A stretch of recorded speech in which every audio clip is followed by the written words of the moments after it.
And welcome back to the 2022 Stockton Masters Part 2. Here we are on the round of 6 where we have Brandon Kring against Travis Beasley.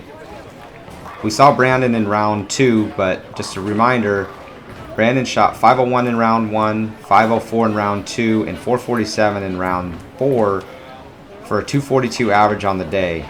Travis Beasley had a bye in round 1, so he bowled 465 in round 2 and a 460 in round 4 for a 231.25 average on the day.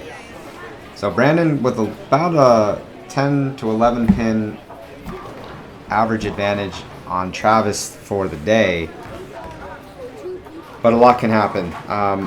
They're bowling on lanes 13 and 14 now. This pair has been used in every round so far. So this being round 6, that means this is the 11th game on this pair.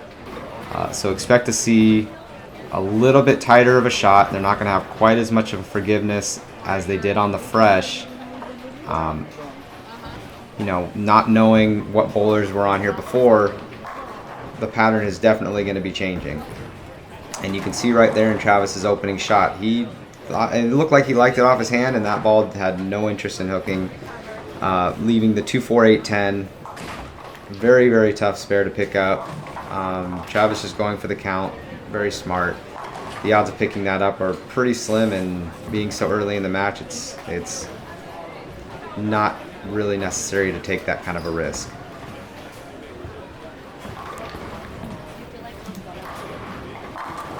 Good shot there.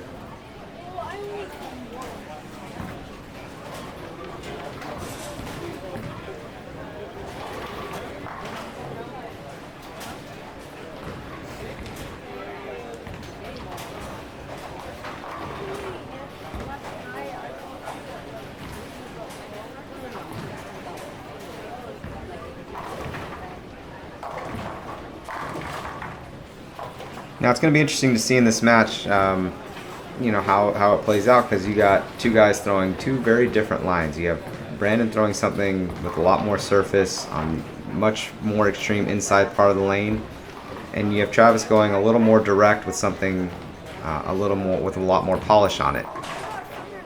So it'll be interesting to see what kind of reads they get, as like I said earlier, these lanes are probably pretty burned up. Brandon making a good move there. A little late on the 10, but not a problem. Now let's see what Travis says here. Remember, the last time on this lane, he left the 2-4-8-10.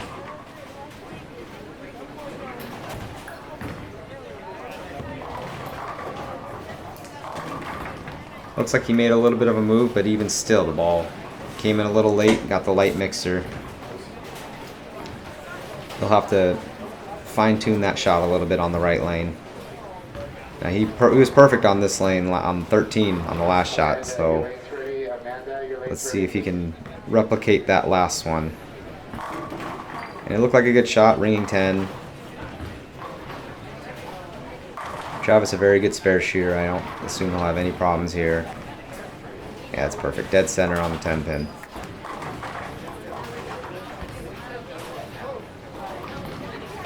Travis has that very effortless, very smooth form. It allows him to replicate shots very easily. Not a lot of moving parts, very simple game, but very effective.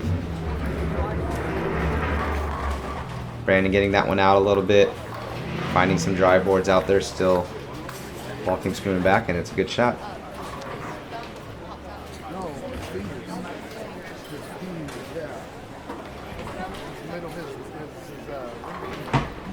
Alright, before I forget, this is round 6, so let me let you guys know what happened in round 5. And just as a reminder, round 5 was the loser's bracket, so all the players who lose this match are going to be eliminated in a 4-way tie for 9th. First off, we had Wayne Garber defeat Nolan Velasco Jr. 452 to 441. Derek Peterson unfortunately blistered and tore his hand and had to withdraw from the tournament, leaving Larry Wheeler a free advance to round 6.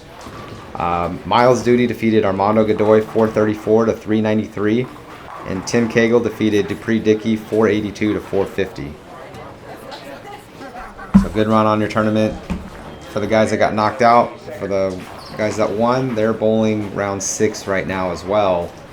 But they're also still in the losers bracket, so they run the risk of being eliminated in any match. Whereas these guys, Brandon and Travis, they're in the winners bracket, so regardless of what happens this match, they're both going to continue on their tournament after this.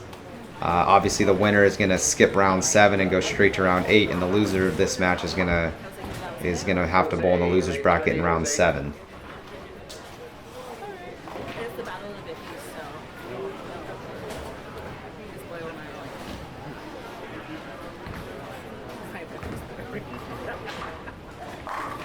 Brandon kind of picking up right where he left off the last time we saw him. Just 1 or 2 shots in the beginning of the game to figure out what the pattern is, and after that it's just been lights out.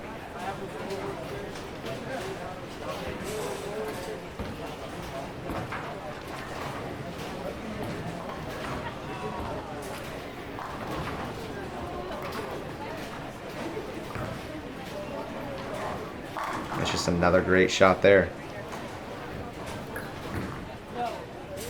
You know, Brandon must have been listening earlier when I said if you can get up to an early lead, it's very hard to overcome, and that's been kind of what he's been doing lately. He's been stringing strikes from the get-go, picking up an early lead, and just making his opponents have to work for every pin to get back. And you know, Travis kind of having problems on that right lane. It seems to be a common theme throughout all these matches. The right lane just giving, you know, one if not both competitors just a little bit of trouble.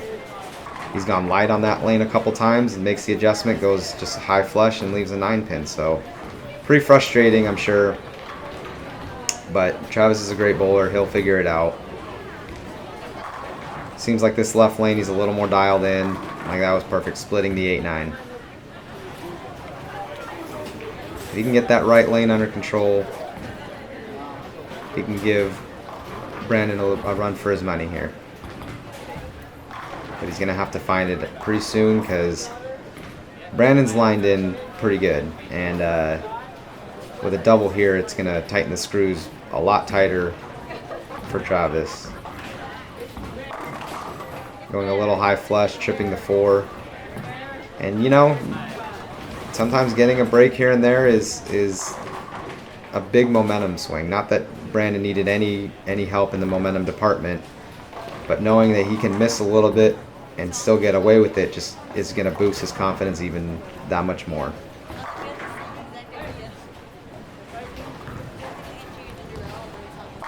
Perfect. He knew it off his hand. He loved it. Ran it out a little bit. And just like that, an 83-pin lead, and game 1's not even done. Now, Travis can strike here and get 20 pins back, but even still, down 63 with 1 game and 1 frame to go, and that's not going to help his chances any either, leaving another 2, 4, 8, 10 on that lane.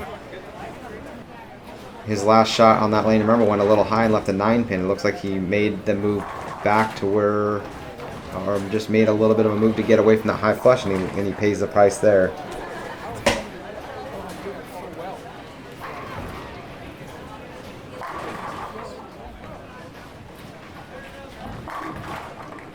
Travis down a lot. He's gonna need a strikeout. He's gonna need a big game in game 2,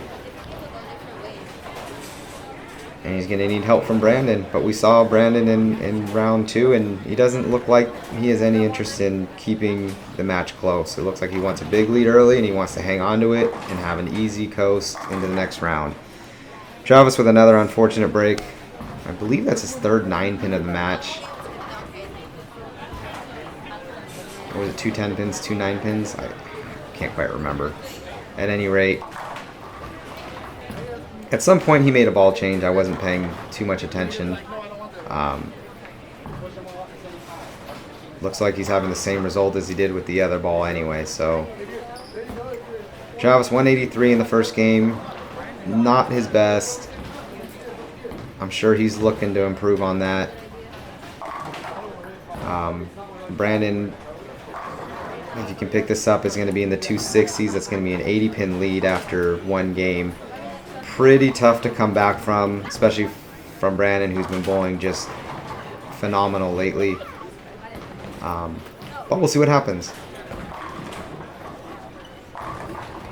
That right lane isn't necessarily a great lane for Brandon also.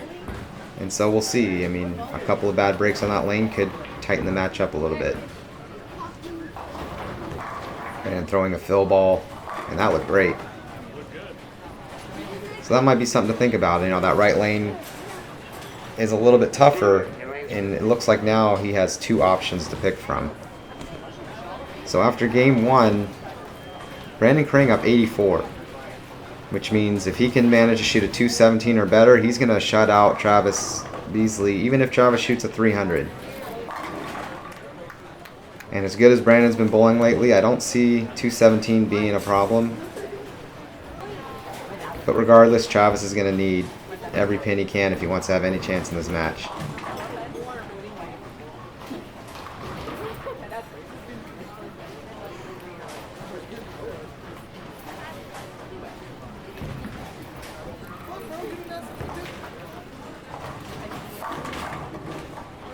Oh, what a break there. Tripping the 410. That lane just a little goofy. It looks like he liked the shot off his hand. It drifted high. Travis is throwing a couple on that lane he liked, and it went light. So definitely some inconsistencies on lane 14. It looks like, oh, I was going to say it looks like lane 13 is the lane they're both looking to strike on, as Brandon the ball doesn't come in quite as strong and just leaves a weak 7. And there he goes, hooking cross lane. Now, if you didn't watch part 1, I brought up a point, you know, do you prefer to hook at your spares or go straight at them? You see there Brandon using almost the whole lane to cross over to get the 7. As opposed to, you know, some other players might go straight at it. But as the lanes change, you know, he's going to have to adjust his shot just picking up spares, and so it just kind of adds a little bit more of a thought process on your spares. And Travis threw a good shot there, drifted a little high, leaving the 4.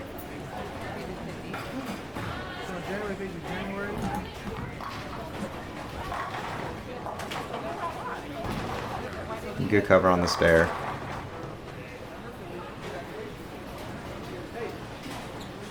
So Travis really behind the 8 ball here.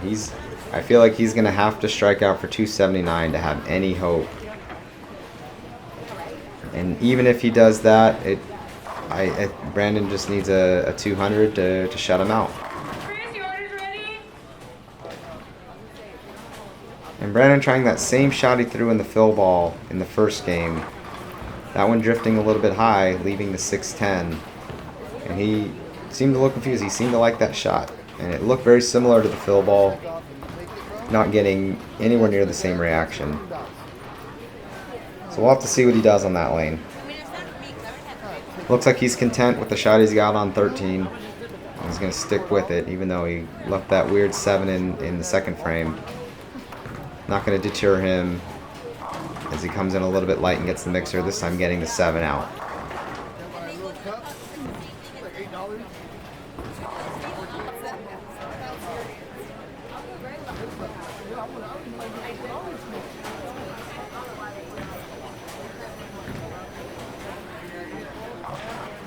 Travis, pretty much a must double here. Gets the first one. That was perfect. And for that being his quote-unquote trouble lane, that was a good shot.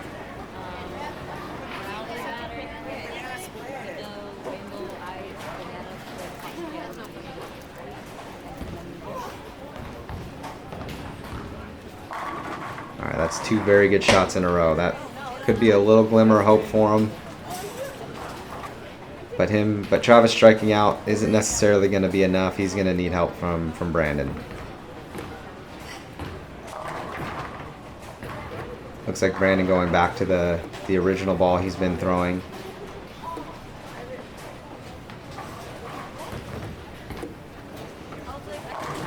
Getting the light mixer. And I apologize, I'm just sort of coming back into the game. I took a number of years off. I don't really know equipment anymore. I can't tell you what these guys are throwing. If you look at the equipment in my own bag, a lot of the stuff is 5 years old or older. I got one ball in my bag that's almost 20 years old. So I'm not too familiar with the equipment that's out there right now. I'll try and learn some more for future videos. But as of now, it's blue ball, orange ball, red ball. I don't know what they're throwing. Leave in the comments if you know what they are throwing. But I apologize, I don't.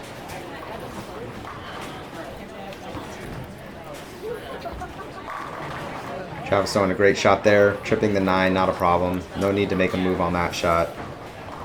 That's 3 in a row on that right lane that he pured, so he's definitely got that one figured out. I feel like this is his good lane, so I assume he's going to bury this one too. Well, as I say that, gets it a little bit inside, it skates a little long, gets a light mixer, but gets the double he needs.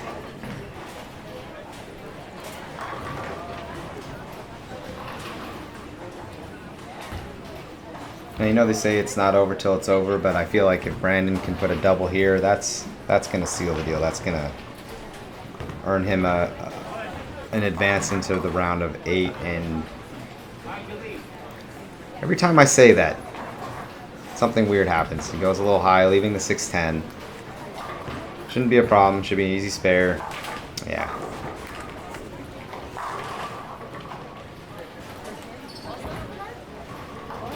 So as it is, Travis can strike out for a 462. Brandon's already at 413 on a spare. So only needing to pick up 50 pins and 3 frames on a mark. Shouldn't be too much of a problem for him, especially as good as he's been bowling. And a strike there just makes it that much easier.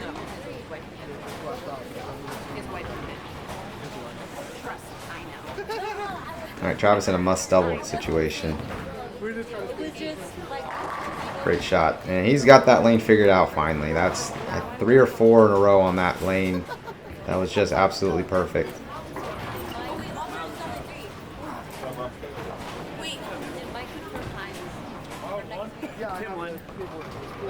A little bit inside, a little bit light. Leaving a lazy 7 there.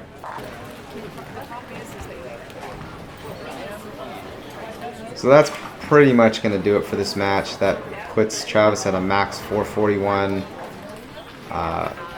Brandon Kring already at 433 on a strike.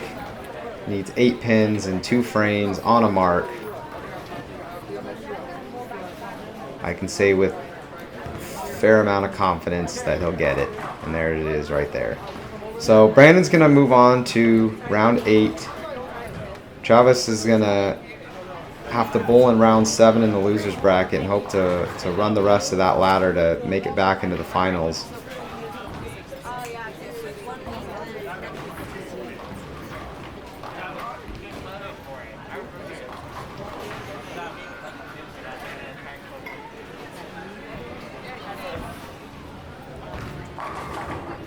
Brandon can take a victory lap. He's trying different shots, different ball. He was surprised at how well that one reacted. It looked like a great shot. Again, I don't know what it was. It was a blue ball. So, sorry I can't give you guys more information there. But it looks like he's going to try it again. Yeah, that's a great look.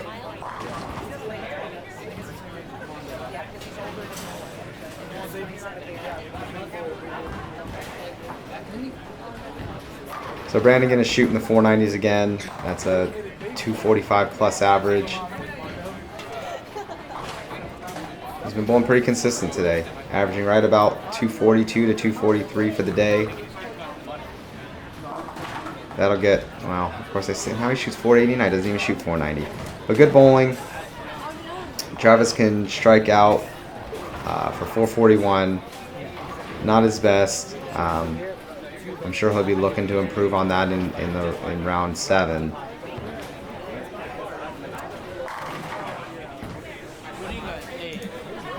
And Travis, good shot there. And he can use that as a little bit of momentum. That was his trouble lane, and he figured it out. And I think he's been perfect on lane 14 this whole game. I think every shot's been perfectly in the pocket. And man, I just keep jinxing every time I say something like that. It goes a little high, leaving the 610. But it's not really going to affect him any. The match is already done. He's going to move on to the round of 7. Brandon Kring's going to move on to the round of 8. And so are we. Let's move on to the round of 8. Here we have Josh Chambliss against Brandon Kring. There are already 3 frames into the game, but you can see Brandon picking up right where he left off, getting the first 3. Josh picking up right where he left off, getting first 2 and a 9 spare, again, and now going a little bit high, leaving the 3 610.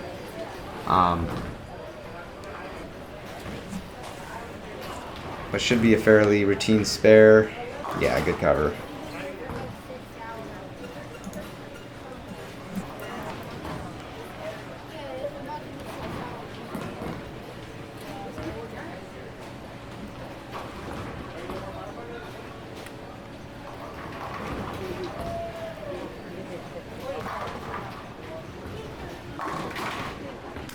And don't look now, Brandon Kring with the front 4.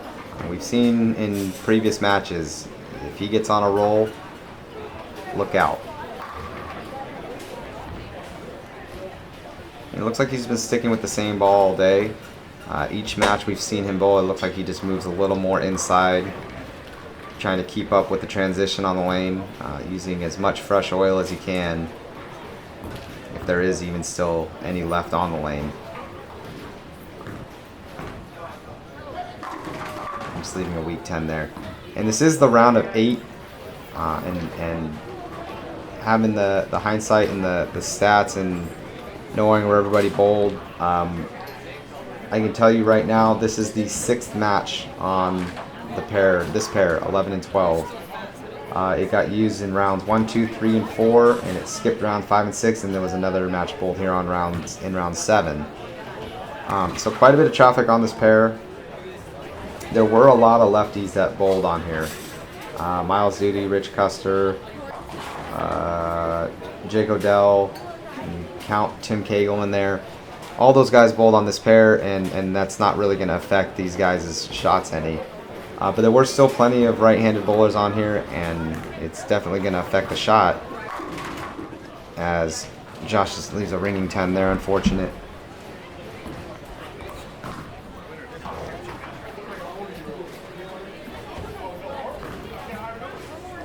Good cover on the spare.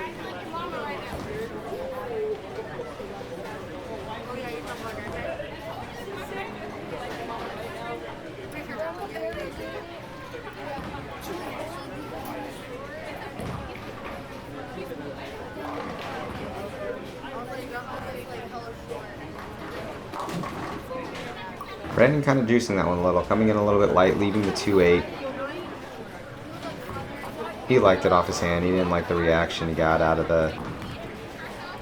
the shot. Ooh. All right, covering the spare. That was a little sketchy.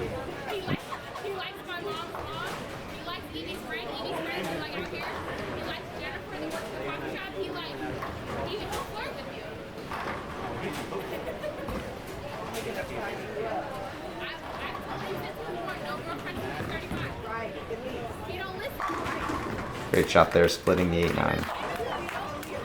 And hopefully we can get a match that's a little bit closer. We can kind of see the pressure mount on these competitors. You know, the previous matches we've had so far in this coverage have been kind of very one-sided. Josh getting away with one there, he didn't like it off his hand. But typically we've seen one competitor get out to a very early, very big lead, and their opponent has just been spending the rest of the match trying to catch up, which is a lot of stress for one competitor and virtually none for the other. So hopefully we can get a match that's a little bit closer so we can see both competitors have to match shot for shot. And Josh kind of making light of Brandon's fan club back there. He's got a big support group behind the cameras. Josh, I believe, based out of Sacramento. I don't remember seeing anybody really in his corner. It looks like he's here by himself. Representing Sacramento, all on his lonesome. And Brandon coming in a little light again. Remember, he left the 2-8 on that lane in the 6th frame, and now leaving the 2-4-8-10, which is just a disaster. Very tough to pick up. Just getting the 2. Being on a strike, it might have been worth just making sure you get the 3. The odds of picking that spare up are very slim. That's my opinion anyway. I feel like the harder the spare, the more important the count is. But as it is, you got 2. Could be worse, could be better. But he's going to need a shot here. He's going to need this one to be perfect. And it is. So kind of a common theme again. The right lane has just been giving players a little more trouble. The left lane being the good lane for both players.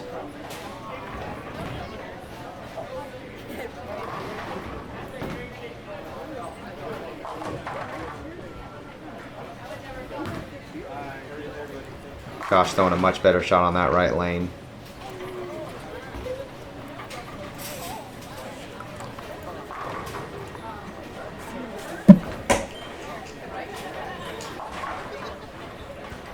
And there's Ryan Piper making an appearance. If you are just now tuning in, I mentioned in part 1, Ryan Piper actually bowled a 300 in the first game of round 1 today. So congratulations to him on the great bowling.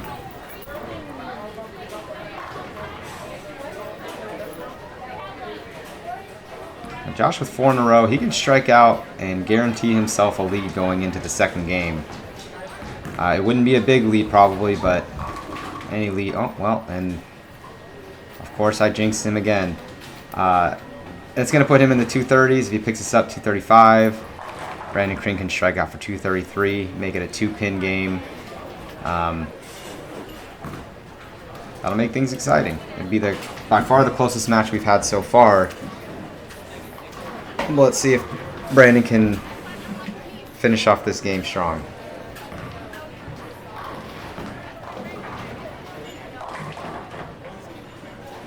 Brandon, being on a strike in the 9th, is able to strike out to gain 50 pins, which would put him at a 2-pin deficit. And that one looked like a really soft in the speed.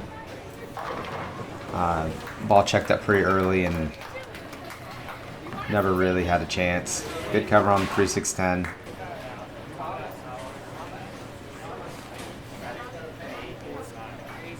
So this is an important one. In the 6th and 8th frame, Brandon went very light, made the adjustment, and went very high.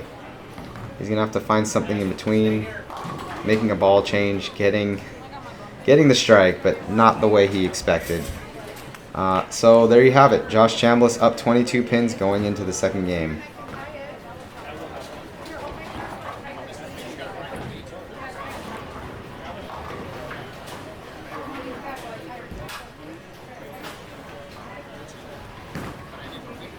Josh not liking it, but finds oil. It holds, gets the strike.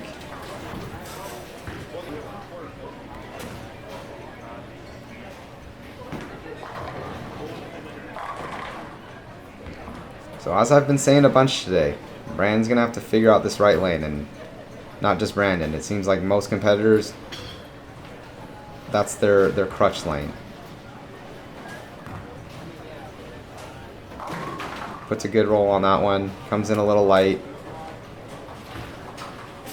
Looked a lot faster than the shot that left him the 3-6-10 in the 10th frame of game 1. So maybe he's just playing around with the speed. And there you can see, making an appearance on the left, Mark Del Cerro Jr., and then on the right, Travis Hewitt. Both very good bowlers in their own right. And that's a much better shot for Brandon. If he can replicate that same reaction on the right lane, he'll give Josh a run for his money.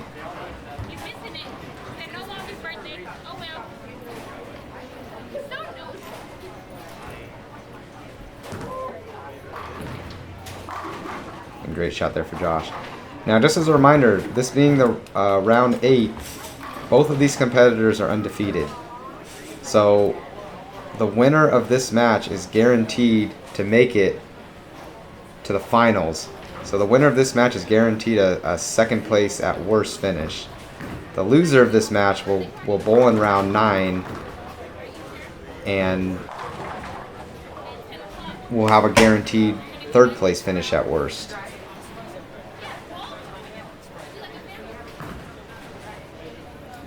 So this match, pretty important. It's a guaranteed finals if you can win it, and even if you lose, you're guaranteed at worst third.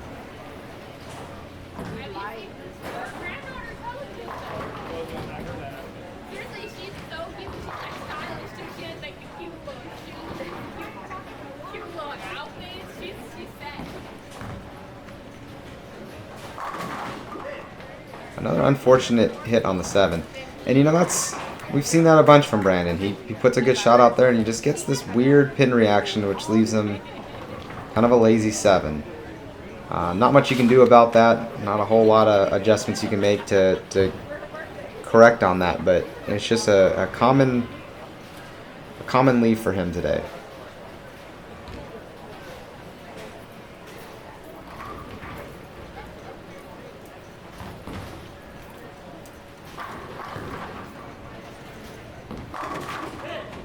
Great messenger on the 10 there.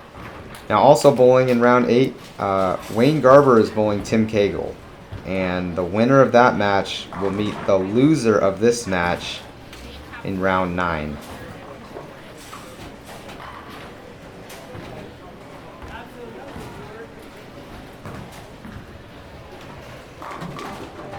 Josh tripping the 7-10. You know, you need breaks to make it this far in a tournament sometimes. That was definitely one of them.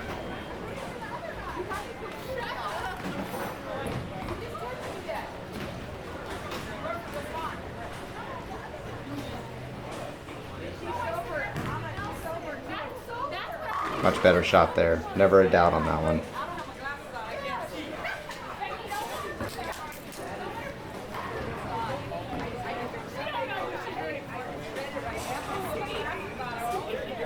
Alright, Brandon with a strike here. He'll be down 22.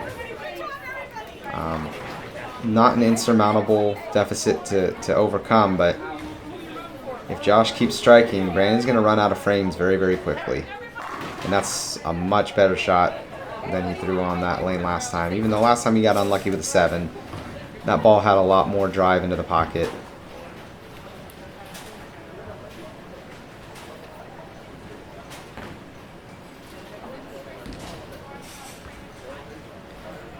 So a strike here will put a little bit of pressure on Josh. It's going to force him to double to keep his lead. He likes it.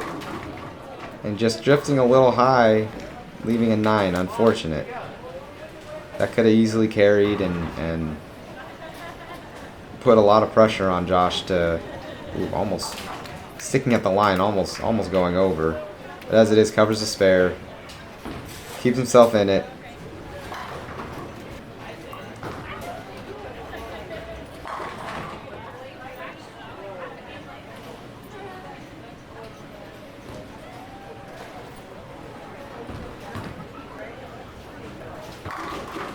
Josh just on fire.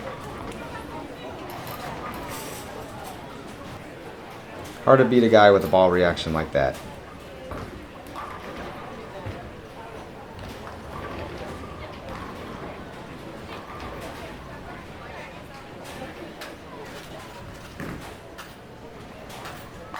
And just perfect on that one also. So Josh has no interest in giving up his lead. In fact, extending it a further 21 pins. So Brandon's running out of frames. This is a must double situation.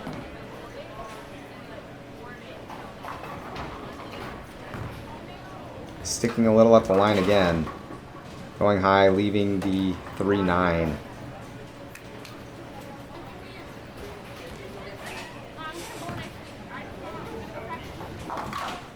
Now that's going to put him a further 12 pins behind. And with only 3 frames left to go, he has to get the next 5, and he's got to hope for a few opens from Josh to try and close that deficit. And as good as Josh has been bowling, I don't think that's a likely possibility. Certainly not one I would bet on. But Brandon doing what he needs to, throws a good shot there. Keeps a glimmer of hope alive. Now Josh with a double here pretty much ends it. Yeah, pulling it a little inside, getting the hold, high flush, tripping the 9. And that's going to put him at 434. And Brandon can max at 459. And Josh has 2 frames left on a double. That's pretty much going to do it. Josh is going to advance to finals in round 10.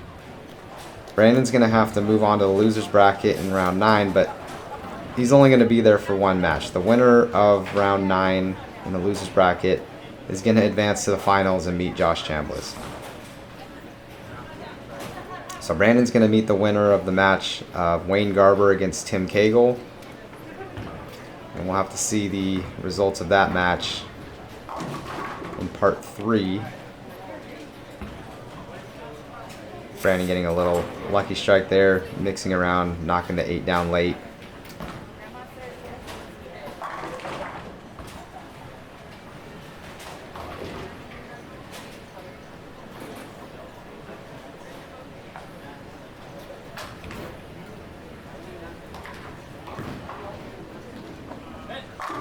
Softening up his speed a little bit, changing the angle off his hand, getting the ball to read a little earlier, a little stronger. Maybe he can take that information onto the round of 9.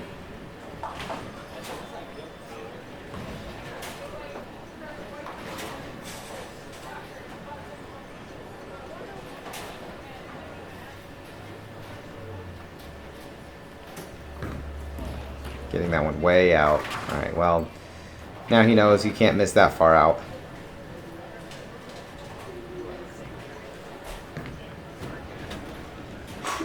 Good cover on the spare. Didn't really matter.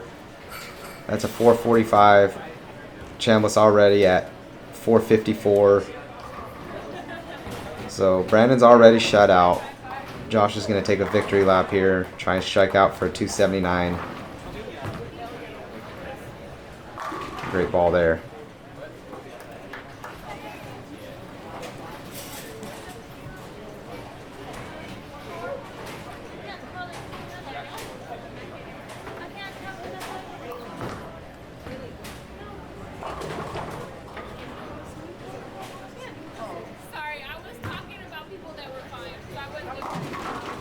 Light mixer getting the 8 to fall late.